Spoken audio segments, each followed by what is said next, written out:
Hello friends, मैं हूं doctor Vijay Sharma और आज हम बात करते हैं बहुत ही कॉमन यूटीआई इन्फेक्शन साल्पिंजाइटिस। साल्पिंजाइटिस हम डिफाइन करते हैं, फिर इसके रीजन के बारे में समझते हैं।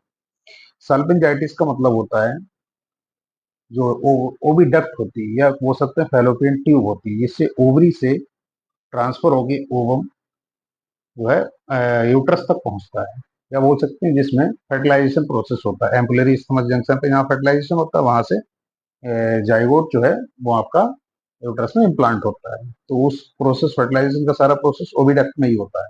तो ओविडक्ट में भी कभी कभी स्वेलिंग यानी कि सूजन आ जाती है।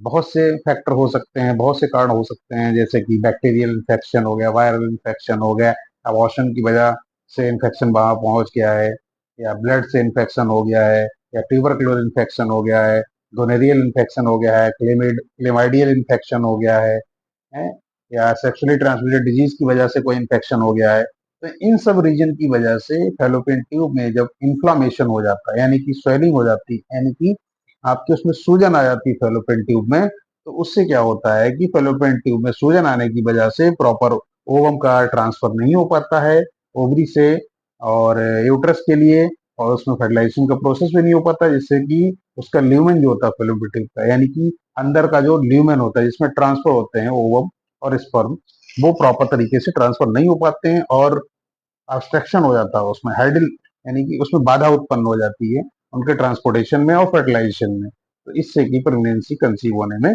प्रॉब्लम होती है। ये एक टेम्परेरी इनफर्टिलिटी का कारण हो सकता है, प्रेगनेंसी कंसीव ना होने का कारण एक ये भी हो सकता है। तो स्प्लेंजाइटिस जो प्रॉब्लम होती है, ये नॉर्मली टीवीएस अल्ट्रासाउंड में भी शो हो जाती है और normally abdominal lower pelvic abdominal ultrasound में आपके क्लियर हो जाती है। तो सल्पिंजाइटिस आई होप आप लोगों को समझ में आ गया होगा, इन्फ्लामेशन ऑफ द ओविडक्ट यानी कि फैलोपियन ट्यूब।